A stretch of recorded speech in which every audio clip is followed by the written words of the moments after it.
किसान भाइयों, आज की इस वीडियो में हम बात करने वाले हैं कि हमारी धान की फसल में बालियां निकलते समय हमें कौन से खास उर्वरक और स्प्रे का प्रयोग करना चाहिए, जिससे कि हमारी धान की फसल की बालियों की लंबाई भी बढ़ सके, इसके साथ साथ बालियां लंबी और गुच्छेदार बन सके और इसके साथ साथ सभी बालियों में 100% दाने का भराव हो सके, आपकी एक भी बाली बिल्कुल भी खाली न रहे।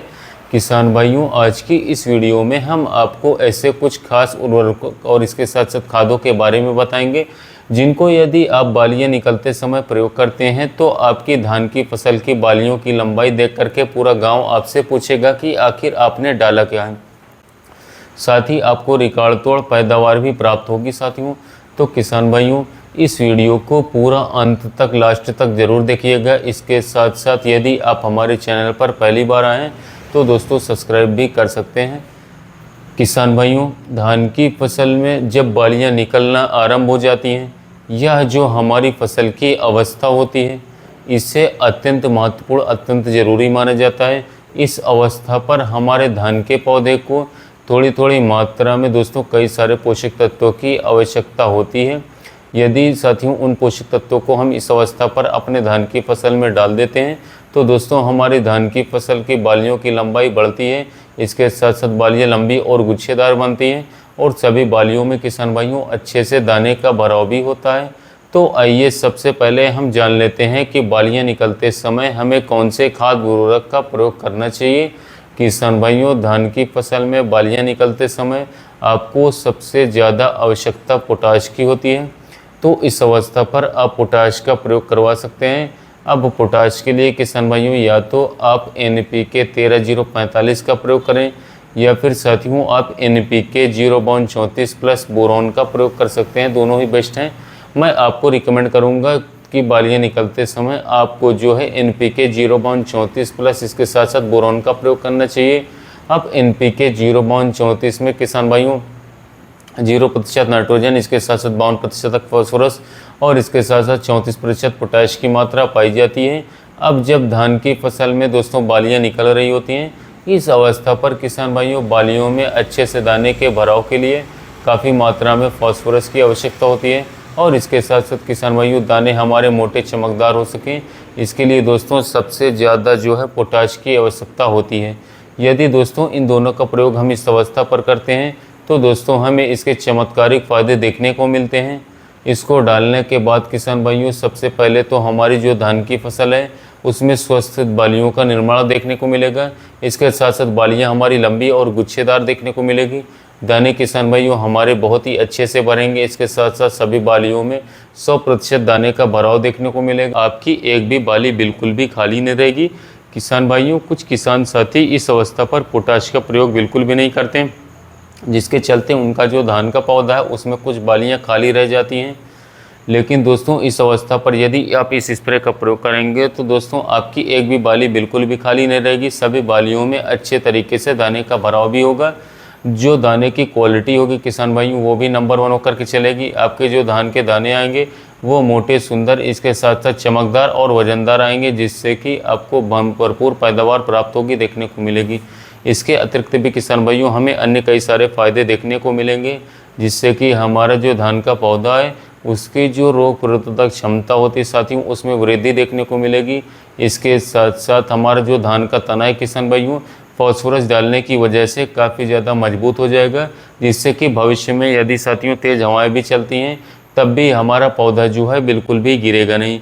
साथ ही किसान भाइयों हमारी जो धान की पैदावार होगी इस स्प्रे का प्रयोग करने के बाद में लगभग बात करें तो 2 से लेकर के 3 क्विंटल प्रति एकड़ तक बढ़ जाएगी आसानी से। अब आइए किसान भाइयों हम बात कर लेते हैं सही मात्रा, सही डोज के बारे में।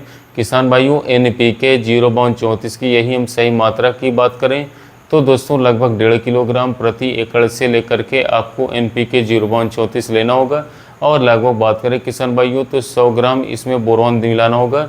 अब इन दोनों को किसान भाइयों अच्छे तरीके से घोल बना करके स्प्रे कर देना है साथियों शाम के समय पर 150 से लेकर के 180 लीटर पानी में घोल बना करके।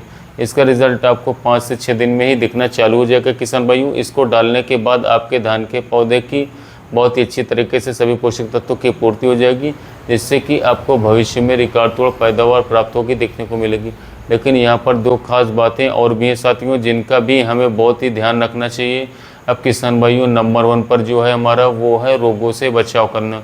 किसान भाइयों, जैसे ही हमारे धान की फसल में बालियाँ निकलना शुरू हो जाती हैं, इसी समय पर हमारे धान के पौधे में कई सारे रोग, इसके साथ साथ बीमारियों का भी अटैक देखना शुरू हो जाता है, चालू हो जाता है। तो शुरुआती अवस्था में किसान भाइयों, यदि कोई भी रोग आपके धान के पौधे में लगा हुआ है तो उसको हम कम खर्च करके साथियों जड़ से समाप्त कर सकते हैं, जिससे कि हमारी पैदावार भी कम नहीं होगी, इसके साथ साथ खर्च भी हमारा कम आएगा। अब हमारी धान की फसल में बालियाँ निकलते समय मुख्यतः किसान भाइयों 3 से लेकर के 4 रोगों का अटैक देखने को मिलता है, जिसमें से जो नंबर 1 पर हमारी है वो है तना छेदक सुंडी, इसके साथ साथ पत्ता लपेट सुंडी और गोप की सुंडी, इसके साथ साथ में शीत ब्लाइट का।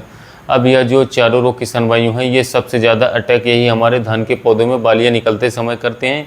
अब इनसे बचाव के लिए किसान भाइयों बात करें तो कुछ दवाओं का प्रयोग हमें करना होगा। अब दोस्तों, यदि हम बात करें इनके बचाव के लिए, जैसे कि मान लीजिए तना छेदक सुंडी हो गया, पत्ता लपेट सुंडी, इसके साथ साथ गोप की सुंडी से किसान भाइयों हम बचना चाहते हैं, तो दोस्तों एक दवाई आती है कार्टप SP 50% वाला, इसका प्रयोग आप कर सकते हैं। दोस्तों, इसकी मात्रा आपको जो है लगभग 250 ग्राम प्रति एकड़ के हिसाब से लेनी होगी, और इसके साथ साथ 200 से लेकर के 220 लीटर पानी में घोल बना करके इसको स्प्रे करवा देना होगा। इस दवा का प्रयोग करने के बाद में किसान भाइयों लंबे समय तक आपका जो धान का पौधा होगा वो बिल्कुल भी रोगों को नहीं लगने देगा, कंट्रोल रखेगा। तो यदि किसान भाइयों आपकी धान की फसल में शीत ब्लाइट का अटैक हो गया है साथियों, या भी काफ़ी खतरनाक रोग है शुरुआती अवस्था में साथियों, हमें इसे भी खत्म करना होगा। तो इसको ख़त्म करने के लिए किसान भाइयों मार्केट में बहुत सारी दवाइयाँ उपलब्ध हैं, जैसे कि किसान भाइयों पल्सर मसूरी, इसके साथ साथ नेटियो या फिर मिस्टर टॉप, ऐसी किसी भी दवा का प्रयोग कर सकते हैं, और आपका जो धान का पौधा है किसान भाइयों रोग बीमारियों से बिल्कुल सुरक्षित रहेगा, बचा रहेगा। तो जब हमारे पौधे में रोग नहीं लगेंगे तो निश्चित ही हमें बहुत ही बढ़िया शानदार पैदावार प्राप्त होगी। नंबर 2 पर किसान भाइयों धान की फसल में अब बालियाँ निकलते समय आपको जिस बात का ध्यान रखना है वो है अत्यधिक मात्रा में नमी बना करके रखना है। धान की फसल में जब बालियाँ निकल रही होती किसान भाइयों, तो हमारे धान के पौधे को अधिक मात्रा में नमी की आवश्यकता होती है। नमी इसलिए ज़रूरी होती है किसान भाइयों कि भविष्य में जब हमारी धान की फसल में बालियों में दाने का भराव होगा, और इसके साथ साथ दाने के भराव के समय पर किसान भाइयों यदि हमारे पौधे में पर्याप्त मात्रा में नमी नहीं मिल पाएगी तो बालियों का साइज छोटा रहेगा साथियों, बालियों में अच्छे तरीके से दाने का भराव बिल्कुल भी नहीं होगा। दाने अगर भरेंगे भी किसान भाइयों तो पतले टेढ़े मेढ़े और कमज़ोर दानों का भरा होगा। तो साथियों, जब आपकी धान की फसल में बालियाँ निकल रही हों, इसी अवस्था पर दोस्तों आपको अपनी धान की फसल में नमी बना करके रखना होगा। नमी आप बना करके रखेंगे दोस्तों तो आपके धान के पौधे में अच्छे प्रकार से दाने का भराव भी होगा, धान की बालियों का साइज बढ़ेगा। इसके साथ साथ किसान भाइयों आपको बम्पर पैदावार धान की फसल से प्राप्त होगी। तो दोस्तों, यह थी हमारी धान की फसल के बारे में जानकारी। अगर आप भी अपनी धान की फसल की बालियों का साइज बढ़ाना चाहते हैं, उसकी पैदावार को बढ़ाना चाहते हैं, तो दोस्तों इन उपायों को करके आप आसानी से बढ़ा सकते हैं। अगर आपको हमारा यह वीडियो अच्छा लगा हो तो साथियों आप हमारे कृषि मित्र चैनल को जरूर सब्सक्राइब कीजिएगा। इसके साथ साथ जो किसान भाई धान की खेती करने तक वीडियो को शेयर कीजिएगा। साथ ही मिलते हैं नए वीडियो में नए टॉपिक के साथ।